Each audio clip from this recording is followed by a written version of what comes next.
que você buscava na pessoa e numa relação antes de se casar? Isso estava bem definido ou deixou ao acaso?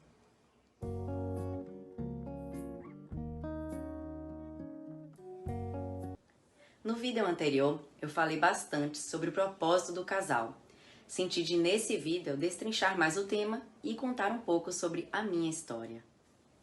Confesso que antes de conhecer Tarcísio, eu fiz uma lista de tudo que eu queria num homem e numa relação.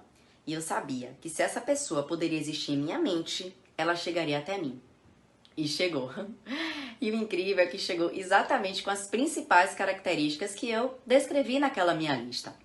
Naquele momento, certa vez eu conversava com uma pessoa, falando do que eu gostaria de ter em um relacionamento, as características que eu gostaria de um homem para ser o meu companheiro, e ela falou pra mim que eu não poderia ter tudo, que eu não poderia querer um homem macho e ao mesmo tempo que gostasse de conversar, que tivesse interesse em me compreender, em fazer os programas que eu gostava, em me acompanhar em certas empreitadas. Mas como assim alguém me dizer que eu não posso escolher tudo o que considero importante? Nananina, não. Agradeci mentalmente aquele comentário, pois aquilo ali impulsionou ainda mais a minha fé na realização de tudo que eu quero para a minha vida. E também reforçou a minha convicção de que são as crenças que moldam a nossa existência. E se aquela era a crença dela, ok, tudo bem, é dela, mas não era a minha. Eu passava por um período difícil naquela época. Eu me sentia solitária, eu vinha de um histórico de relacionamentos que deixavam muito a desejar em relação aos meus anseios. Até que eu busquei me fortalecer.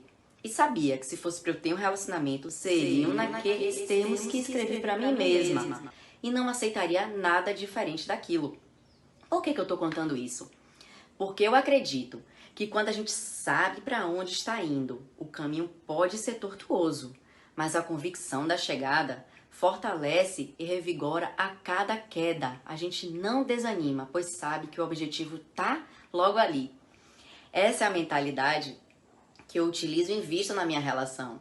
Tarcísio veio nos termos que descrevi, daquilo que eu almejava num companheiro e também numa relação. Hoje a gente vive uma relação como eu descrevi.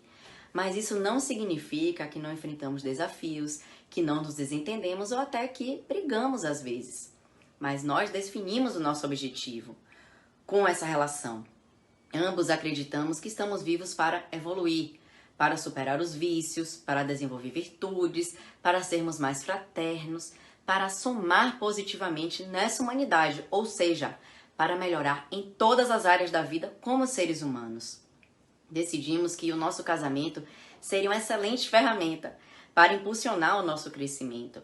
Então, quando, por exemplo, surge um conflito, já sabemos que há algum aprendizado que precisa ser olhado, ser visto e aprendido, para que aquela situação não se repita.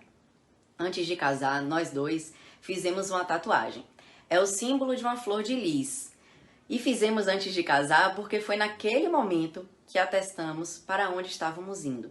A flor de lis foi porque eu ouvi numa palestra que este deveria ser o símbolo do amor, em que são dois unidos por Deus, pelo ideal, pelo vertical. Naquela ocasião, a gente já sabia que iria casar. A gente só não tinha noção de quando, como é que seria, onde seria, mas traçamos o nosso destino, o nosso objetivo enquanto casal. Atualmente é muito comum algumas pessoas, muitas pessoas nos questionarem: quando é que vocês vão ter filho? Vocês querem ter filho? Acredito ser normal esse tipo de pergunta quando o casamento é recente. E a gente não tem essa resposta, pois a gente colocou a nossa relação a serviço de Deus e da vida. E se for para termos filhos, eu tenho certeza que na hora certa a gente vai saber o que fazer. Essa é a forma que funciona aqui em casa. Como funciona para você, eu não sei. Mas o que eu sei é que para tudo na vida é necessário ter um objetivo, uma perspectiva de crescimento e melhora. Caso contrário, como é que vamos ter ânimo para dar amor? Como ter vontade para ser melhor?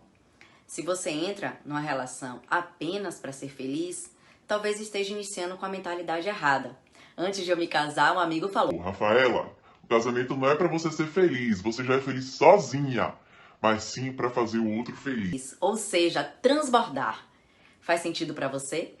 Para mim faz. Afinal, casamento é movimento, é ação. O verbo é no gerúndio, casando.